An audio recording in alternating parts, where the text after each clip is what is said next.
ഇന്ന് ചരിത്രത്തിൻ്റെ ഏടുകളിൽ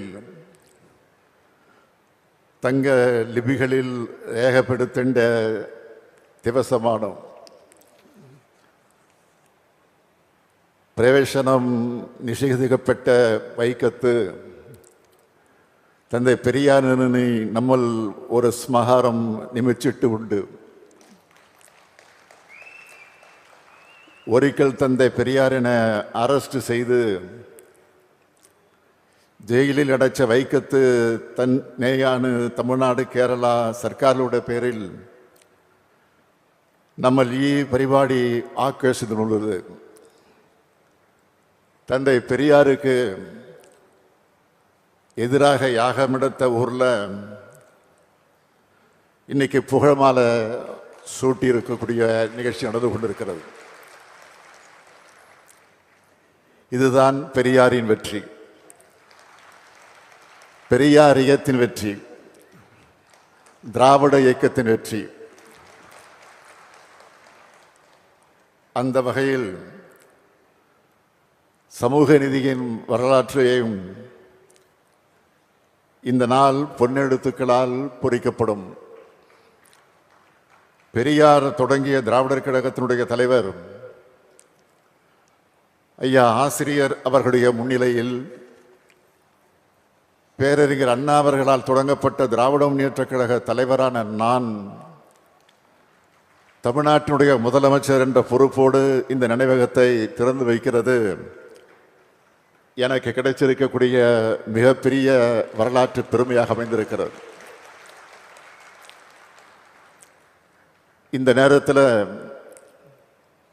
என் நெஞ்சின் ஆழத்தில் ஒரு சின்ன வருத்தம் ஏற்பட்டிருக்கு.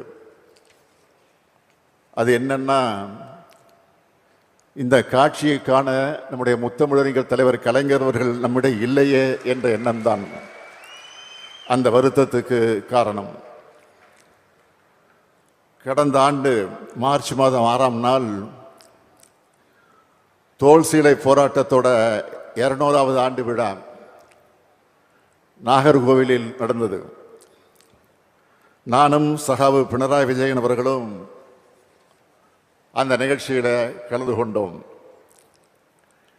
வைக்கம் நூற்றாண்டு விழாவை மிக சிறப்பாக நடத்தணும்னு நான் குறிப்பிட்டு பேசினேன். 2023ஆம் ஆண்டு ஏப்ரல் 1ஆம் தேதி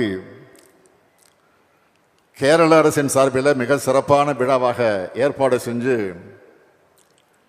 என்னையும் அழைச்சிருந்தார் மாண்புமிகு முதலமைச்சர் பினராயி விஜயன் அவர்கள். இப்போ எங்களுடைய அழைப்பை ஏற்று வருகை தந்திருக்கிறார்.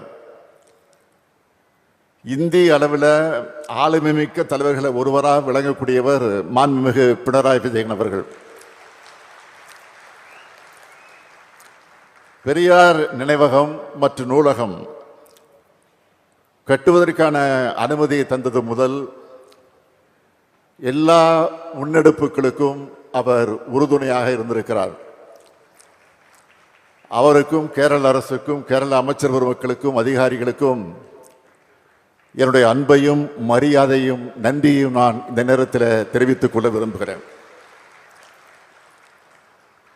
வைக்கம் போராட்டம் எப்படி கம்பீரமானதோ அதே போலவே இந்த நினைவகத்தையும் கம்பீரமாக அழகியலோடு அறிவு கருவூலமாக உருவாக்கி இருக்கக்கூடிய தமிழ்நாடு அரசினுடைய பொதுப்பணித்துறை அமைச்சர் ஏவா வேலு அவர்களை நான் மனதார பாராட்டுகிறேன். அவருக்கும் இந்த துறையின் அதிகாரிகள், அலுவலர்கள், கட்டுமான நிபுணர்கள் எல்லோருக்கும் என்னுடைய பாராட்டுக்கள். இதற்கான முன்னெடுப்புகளை மிக சிறப்பாக எடுத்த செய்தித்துறை அமைச்சர் மு. பே. சாமிநாதன் அவர்களுக்கும் என்னுடைய பாராட்டுக்கள், வாழ்த்துக்கள்.